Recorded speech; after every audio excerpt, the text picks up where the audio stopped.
जो लोग निस्वार्थ भाव से भक्ति करते हैं उन्हें ही मिलती है भगवान की कृपा। पुराने समय में एक ग्वाले ने संत को तप करते हुए देखा। संत ने बताया ऐसा करने से भगवान के दर्शन मिलते हैं। ये सुनकर ग्वाले ने तप करना शुरू कर दिया।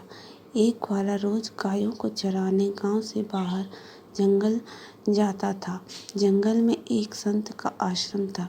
वहाँ संत रोज तप, ध्यान, मंत्र जाप करते थे। ग्वाला रोज संत को देखता तो उसे समझ नहीं आता था कि संत ये सब क्यों करते हैं। ग्वाला की उम्र कम थी। संत के इन कर्मों को समझने के लिए वह आश्रम में पहुंचा और संत से पूछा कि आप रोज ये सब क्या करते हो। संत ने बताया कि मैं भगवान को पाने के लिए भक्ति करता हूँ।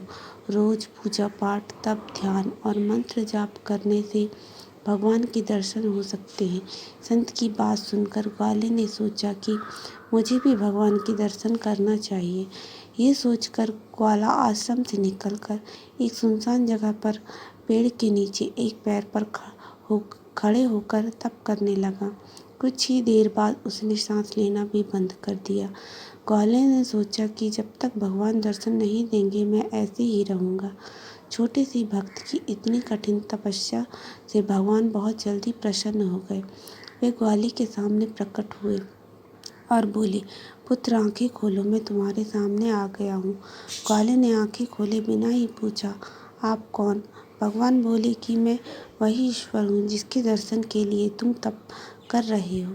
ये सुनकर ग्वाले ने आंखें खोल ली, लेकिन उसने ईश्वर को कभी देखा नहीं था।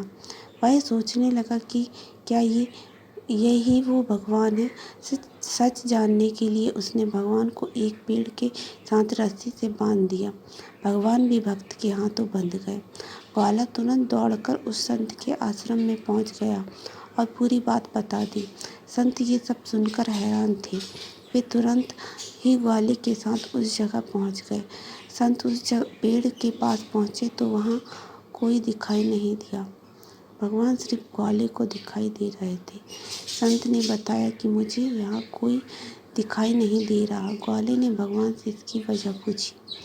भगवान ने कहा, मैं उन्हीं इंसानों को दर्शन देता हूँ जो निस्वार्थ भाव से मेरी भक्ति करते हैं। जिन लोगों के मन में कपट, स्वार्थ, लालच होता है उन्हें मैं दिखाई नहीं देता। जो लोग भगवान की भक्ति निजी स्वार्थ की वजह से करते हैं उन्हें भगवान की कृपा नहीं मिल पाती है। निस्वार्थ भाव से की गई भक्ति ही सफल होती है।